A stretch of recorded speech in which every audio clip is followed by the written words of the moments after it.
Okay, this is going to be your Unit 8 assessment. Read aloud. I'm going to go through each question with you, and I will give you some hints along the way to help.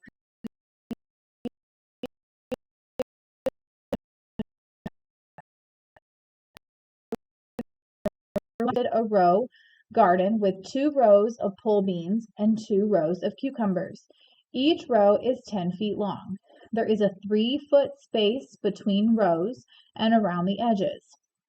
Pole beans must be planted 6 inches apart.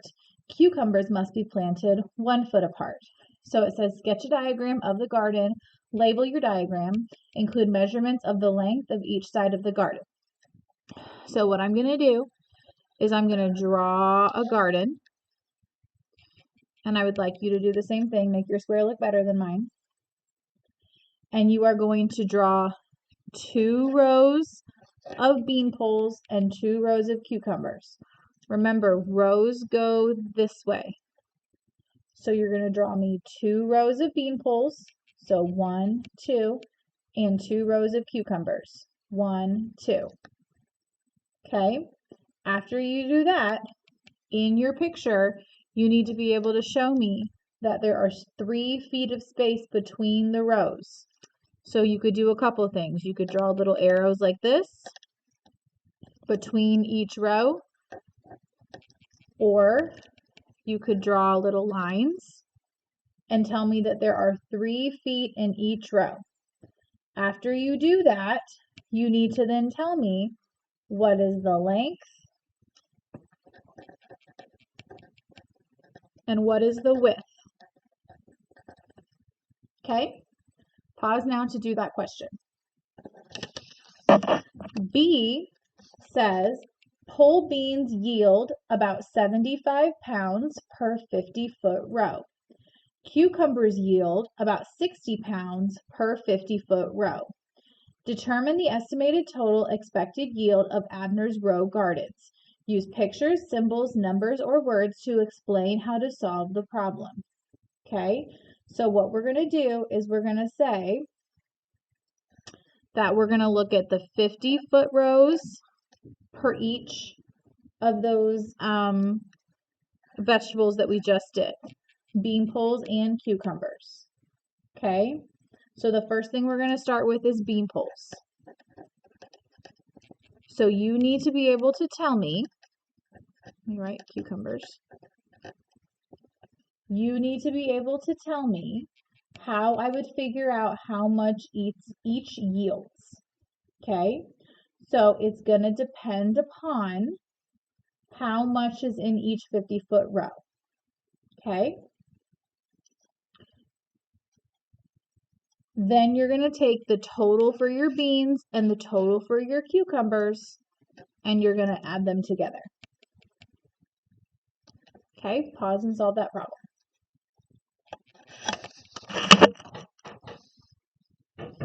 Okay, number 3, you already have a clue for how to solve it already on your paper. You're going to take each of those numbers and you're going to divide it by 500, because for 1 centimeter, it is 500 kilometers. You're going to do the same thing for number 3. You are trying to find population density, so you're going to take the population and divide it by how much land area there is. So I've already given you a hint there.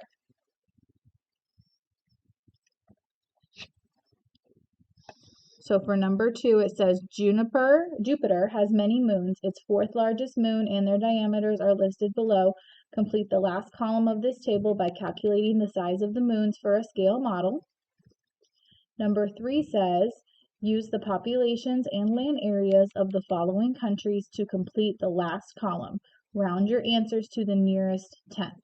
So when you divide, make sure that you round it to the nearest tenth before you write your answer.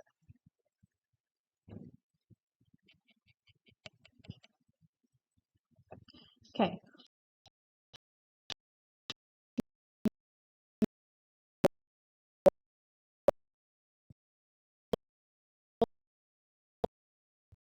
Center point of the rod.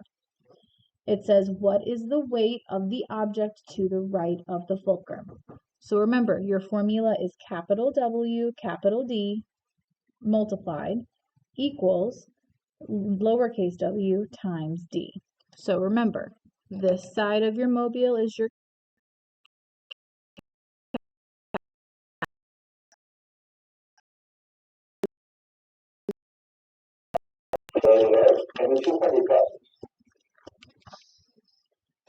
okay, let's look at number 5.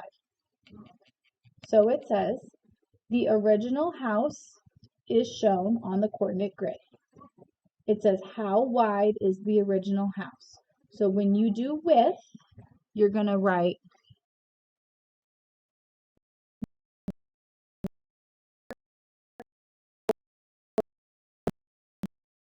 plus the longest side on the right. So I'm going to look at the x-axis. So -3 and 1. When I do how tall is the house, I'm going from the top of the house to the bottom of the house. So my highest point is 1 and my lowest point.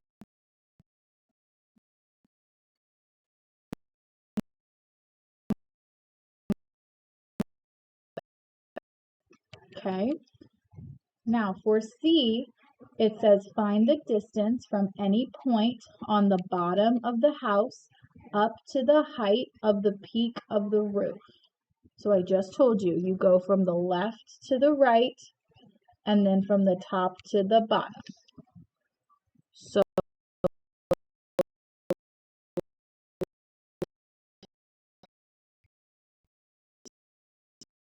and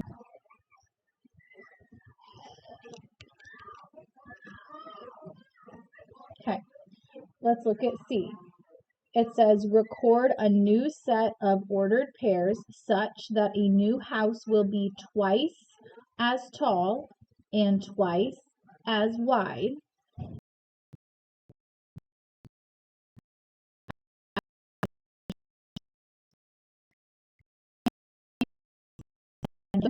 -3, -3, that is going to stay the same. Okay, so I'm going to take each one and I'm going to go twice as tall and twice as wide. So remember, twice is 2.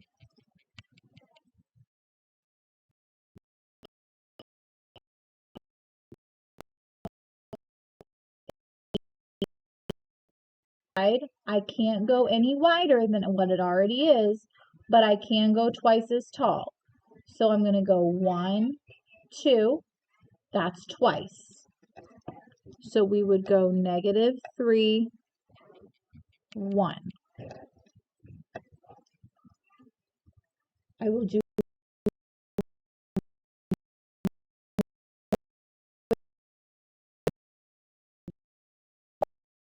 the hallways A, B, and N as in Nancy. I go twice as tall, so I go 2, 1, 2, that's +1, and then if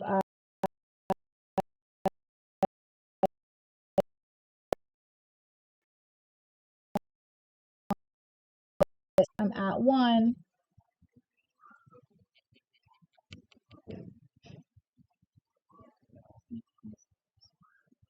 and I'm going to double it, 2, 3, 4, so that'll get me to 5.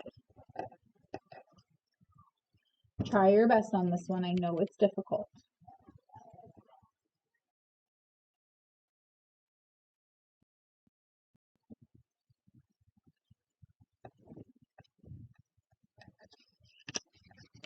Okay, when it says on D, how wide is the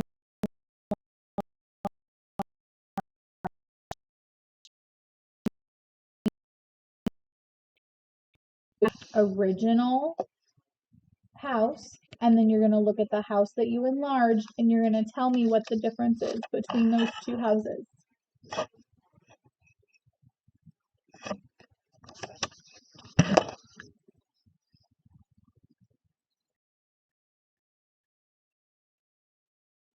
Also wrote something in to help you with that. So it says use the pattern pictured below. So it gives you step 1, step 2, step 3, step 4. It says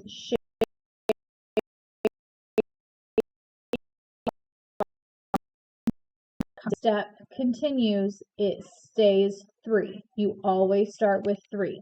So that's the hint I'm going to give you. You always start with. You're going to tell me what you increase by each step you go, whatever you increase by.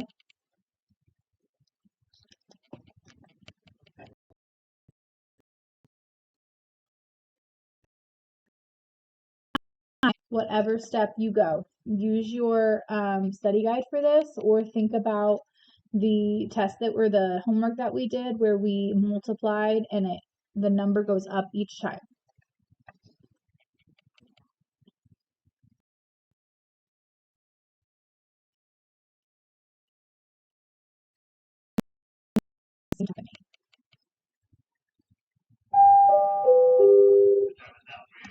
Please release all remaining students. Thank you. When you get to D, so C, you wrote out in words what the pattern is.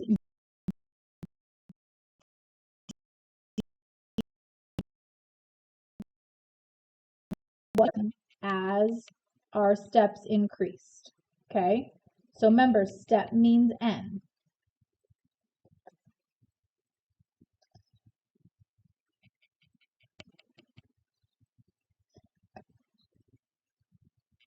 Okay, let's look at number 7. It says the distance around a about 12 inches.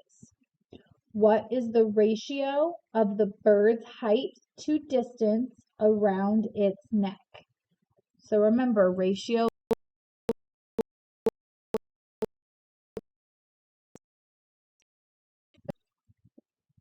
or I'm sorry, it actually goes right here. So what is the distance or the difference between 3 foot and 12 foot? And then if you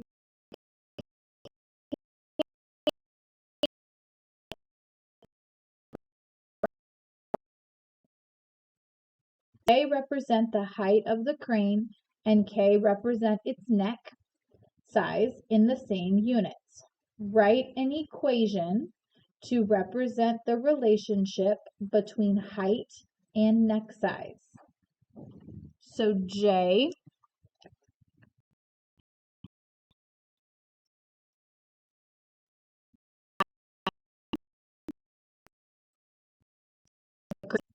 and K represents the distance.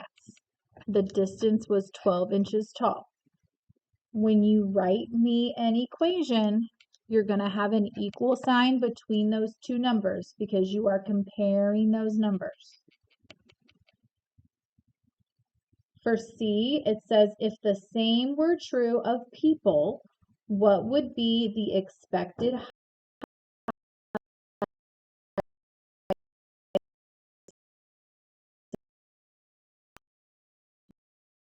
in 20 inches?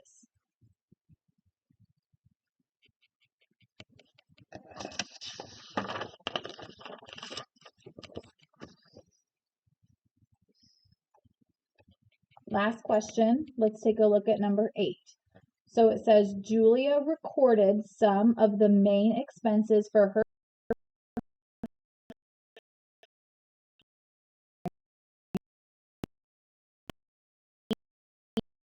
at the bills. So the first one was groceries, January, February, March, and they found the total. Electric bill, you're going to do that same thing. You're going to find me the total for the electric bill, the rent, and the cell phone bill. We all know what total means, right? I hope so.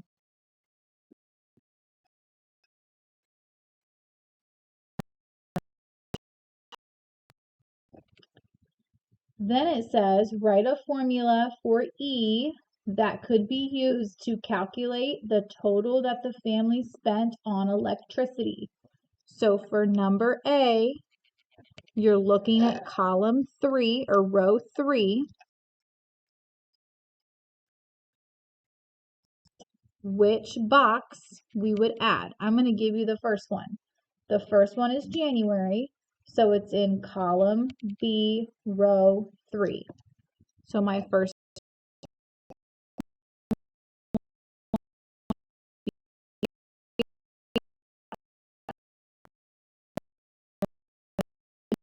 you're going to tell me what the next one was. Look at the column, look at the row. B says, a mistake was made in entering February's grocery bill. It was actually $122. What cell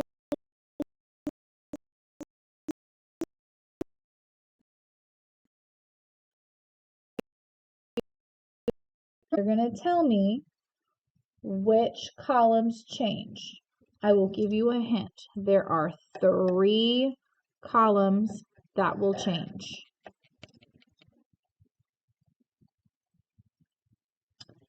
And then finally, C says, write an efficient formula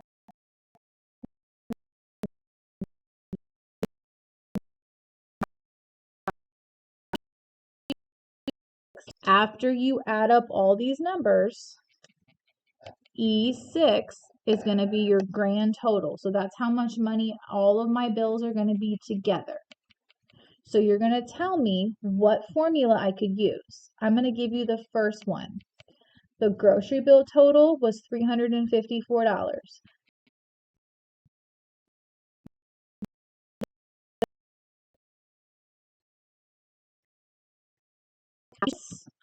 What is my total in the next column? Plus, what's my total in the next column? Plus, what's my total in the next column? And that's going to